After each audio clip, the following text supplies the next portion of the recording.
জীবনে ভাই কখনো হাল ছাড়বেন না, কখনো ভাই হাল ছাড়লে সফল হইতে পারবেন না। প্রবাস আসছেন ভাই, এখন কষ্টের কাজ করতেছেন, করেন ভাই কষ্টের কাজ। কতদিন কষ্টের কাজ থাকবো? 1 বছর 2 বছর দেখবেন একদিন আপনি ভালো একটা কাজ পেয়ে গেছেন। বিদেশ আসছেন ভাই, কম বেতনে কাজ করতেছেন, কতদিন করবেন? 2 বছর 3 বছর করার থাকেন ভাই, সমস্যা নাই, ধৈর্য ধরে করেন। একদিন দেখবেন আপনিও ভালো টাকা ইনকাম করতেছেন।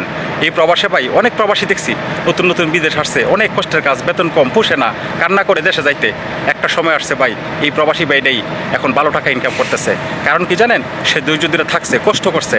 বিদেশটা ভাই এরকমই, সবার ভাগ্য ভাই সমান না। অনেকেই ভাই অল্প পরিশ্রমে অনেক কিছু পায়, আবার অনেকেই সফলতা পাইতে গেলে অনেক কষ্ট করতে হয়।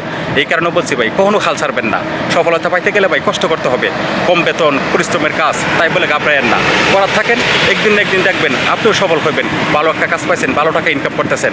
সব কিছু ভাই সময়ের উপর নির্ভর করে। এই প্রবাসে ভাই কে ভালো কাজ পায়? প্রথম প্রথম অনেকেই দেখেন কষ্টের কাজ করতেছে, কম টাকার বেতনে কাজ করতেছে।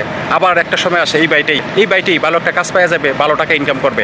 অনেক প্রবাসী ভাই আছে ভাই এরকম, নতুন নতুন বিদেশ আইছে, আহা কত কষ্টের কাজ করতেছে, রৌদ্রের মধ্যে কাজ করতেছে, বেতন কম, কিন্তু ভাই একটা সময় আসে এই প্রবাসী ভাইটাই সফলতার মুখ দেখে বাংলাদেশে যায়। এই কারণে বলছি ভাই, কখনো ভাই হাল ছাড়বেন না। বিদেশ যখন 80% ভাই পরিশ্রম করেন, কখনো হাল ছাড়বেন না, সফলতা পাবেন ইনশাল্লাহ।